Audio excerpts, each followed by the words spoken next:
Here's yesterday's yard sale find, a realistic Radio Shack Clarinette 19 all-in-one stereo system with a couple of Midland branded speakers.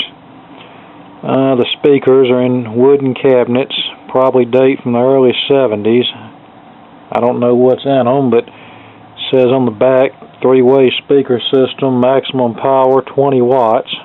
They seem to be pretty decent speakers. The stereo, as you can see, is just an AM/FM receiver with a cassette recorder and a 3-speed BSR turntable under the dust cover. Now, I looked on the Radio Shack catalog website, and this particular stereo was available from '79 until '81. I think in '79 this stereo was $199. In '80 and '81, the price went up to $219.95. So let's see what it does.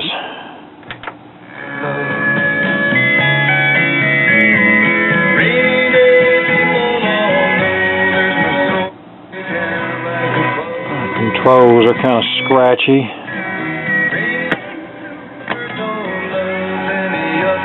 Which is no surprise. A service of Rock 104. All requests, all day, all right.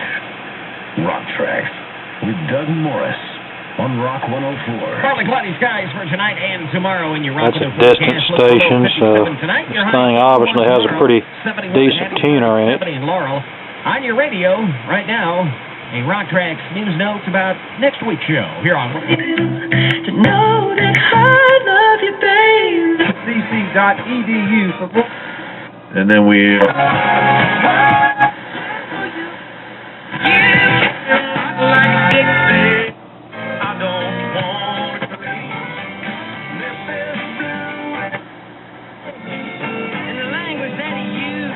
Okay, let's try AM. give me your feedback on that. And this president.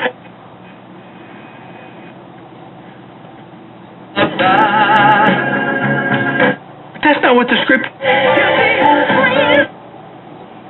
Okay, that works. Now let's try the cassette tape. Well, here's our sacrificial tape. Selections from the original motion picture soundtrack, The Woman in Red.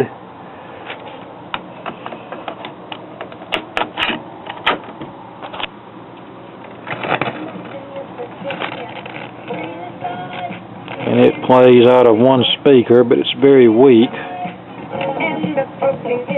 That might also be due to dirty heads or a possible dirty record switch. That's a problem that often occurs on these cassette players, and it's often overlooked. Now let's check the record changer out.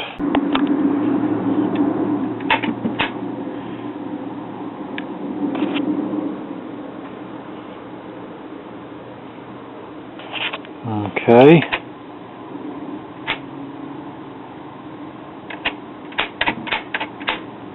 Okay, so it's not wanting to reject, so likely some dried up grease in there. So we'll try it manually and see what it does, and the tone arm is very stiff, so that's also due most likely to dried up grease. I believe the stylus is shot.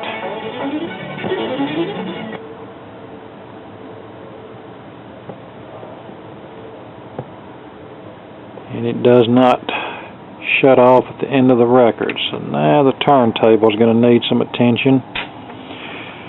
I'll have to admit this is the first one of these all-in-one systems that I've seen at a sale at quite some time.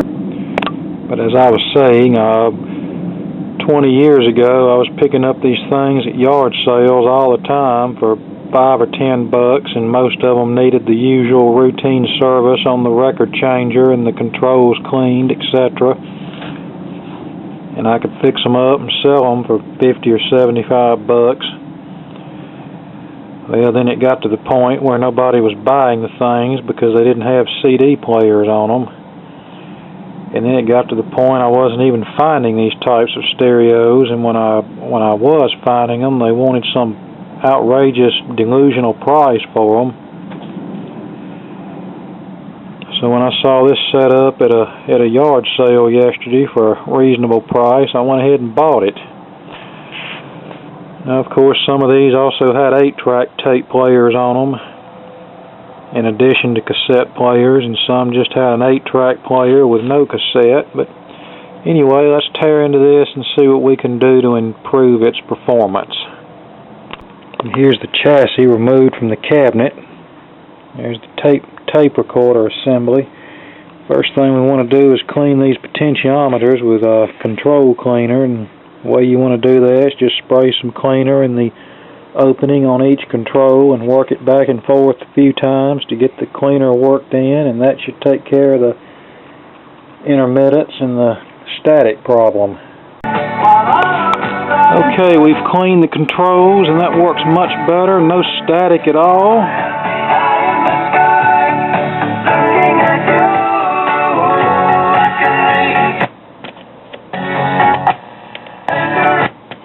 Now let's see if the tape player works any better.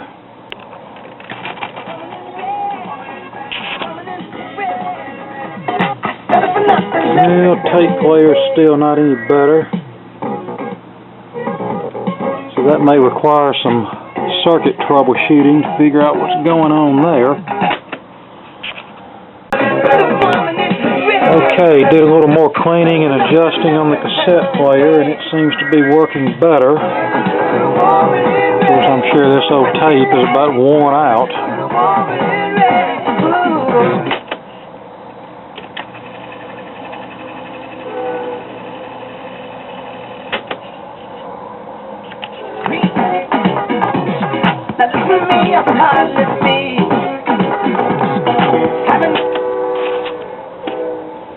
Of course, the radio is still a good bit louder than the cassette, but that's okay. It's working a lot better than it was. Okay, we'll put all this back together and we'll tackle the record changer now. Making a test recording off of the radio just to see how well this thing records.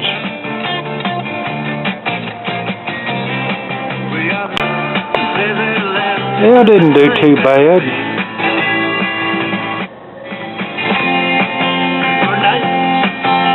And this recording is louder than the Stevie Wonder tapes. Yeah, that old Stevie Wonder tape is probably worn out. Okay, I think we'll end this video, and I'll devote the entire portion of part 2 of this video to the record changer. But before we end this, just out of curiosity, let's open these speakers and just see exactly what's inside. Well, there's the inside of the speakers. Not high-end by any sense of the word, but definitely not the lowest-end junk that was out there either. And these appear to be a good match for that stereo. Actually, probably better speakers than what came with it. Well, actually, I can tell you that because according to the Radio Shack ad, the speakers that came with that stereo contained a single, I believe, 6-inch speaker per cabinet. And this is a 3-way system, so... But I'd guess these speakers probably date from the late 60s, early 70s, I would guess.